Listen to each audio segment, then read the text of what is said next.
Hey guys, welcome back to Contest Prep University. I'm Klemczewski with Adam Atkinson. We're in episode 2 of our series on contest day expectations. And we're going to talk a little bit about water, what to expect with water manipulation. And I was just chatting with somebody yesterday who didn't know a lot of the history of our sport.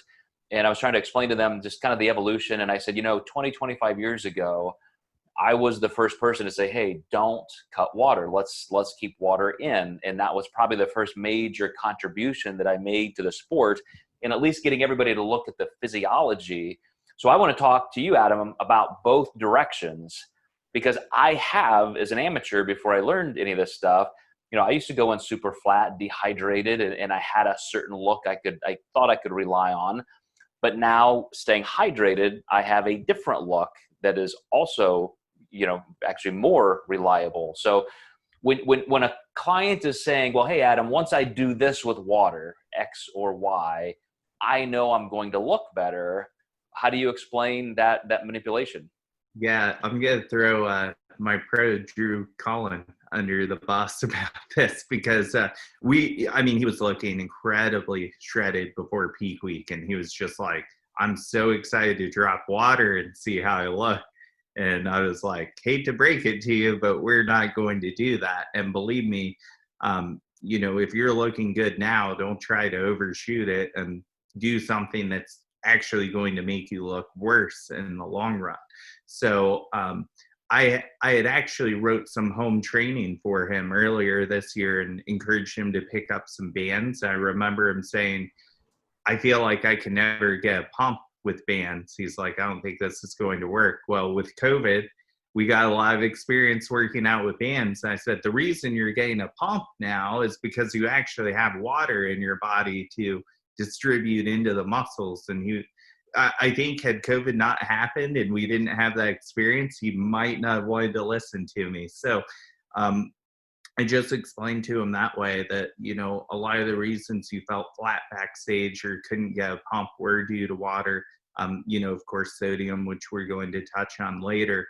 But you also have to show people the proof is in their pictures. If you're happy with how you're looking, morning, midday, night, and nighttime, you've got about 2 gallons of water, and that water can't be hurting you that badly. Yeah, I do the same thing. If somebody's really questioning that, keeping carbs and other variables the same, without being in peak week, I'll make them go through kind of a dehydration period for a couple of days, take pictures, and then, of course, their normal photos, as you said, even when they're in their hardest part of dieting, are always phenomenally full, hard, vascular, appearances. So that's an easy one. But when it's contest day, and somebody's like, well, I know once we get to this, whatever we do with water, sodium, I'm going to look better. What I always tell clients is, more than anything, you're just going to look worse, and we have to make sure you get better, because you're going to be worse because you're probably going to be a little hesitant to drink water. You're going to be busy. You're not in your normal flow of a morning routine. You're rushing around and getting hair and tanning and all kinds of things done, contest meetings. And then, all of a sudden you realize that you're only consuming about half the water as normal. And that's when you get that super flat, almost thick, saggy skin look, no vascularity. So a lot of people still miss a really, really good opportunity to look their best because they're just not pushing enough water in on contest day. Mm-hmm. And then it all comes down to also, if you're looking at, I feel like I have 10 pounds to lose to be stage ready, and you think you're going to do that by dropping water. Yeah, you can lose that 10 pounds, but it is not going to look good. Like, it's going to look really bad. I've seen some pretty horrific peak weeks where it's set in the sauna, 2 gallons of water, and then it tapers down to like nothing by Thursday. And I've had a girl come to me because she didn't make it to the show because she passed out, hit her head, and actually wasn't even able to compete.